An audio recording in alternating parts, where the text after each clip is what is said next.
DNA news Nashik, शोध सत्याचा।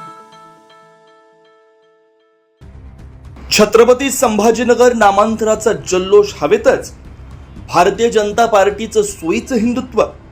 भाजप नेते स्थायी समिती अध्यक्ष मच्छिंद्र सानप यांच्या प्रभागात औरंग्याचे फलक।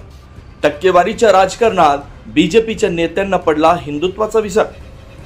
राज्याचे मुख्यमंत्री, भारतीय जनता पार्टी आणि RSSच्या कार्यकर्त्यांनी प्रदीर्घ लढ्यानंतर औरंगाबादचं नाव बदलून छत्रपती संभाजीनगर करण्यात यश मिळवलं।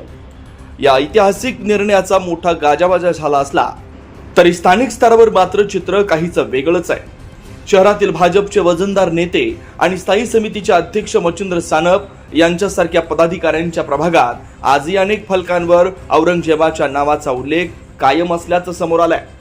एकीकडे सत्तेचा वापर करून शहराचं नाव बदलण्याचा दावा केला जात असताना दुसरीकडे आपल्याच प्रभागातील फलक बदलण्याचं साधं सौजन्य स्थानिक नेत्यांनी दाखवलेलं नाही। स्थानिक नेत्यांचं हे दुर्लक्ष सध्या नागरिकांमध्ये चर्चेचा विषय ठरत आहे। राज्यस्तरावर हिंदुत्वाचा आणि स्वाभिमानाचा हुंकार भरला जात असताना स्थानिक नेते मात्र केवळ विकास कामांच्या टक्केवारी आणि अर्थकारणात इतके मग्न झालेत की त्यांना आपल्या प्रभागातील हे वादग्रस्त नाव पुसून टाकण्यासाठी वेळ मिळत नाहीये का, असा संतप्त सवाल उपस्थित केला जातोय।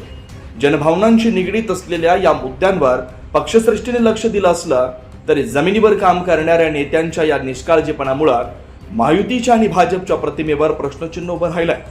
आता तरी हे नेते टक्केवारीच्या गणितातून बाहेर पडून औरंगजेबाचं नाव हटवणार का, याकडे सर्वांचं लक्ष लागलंय।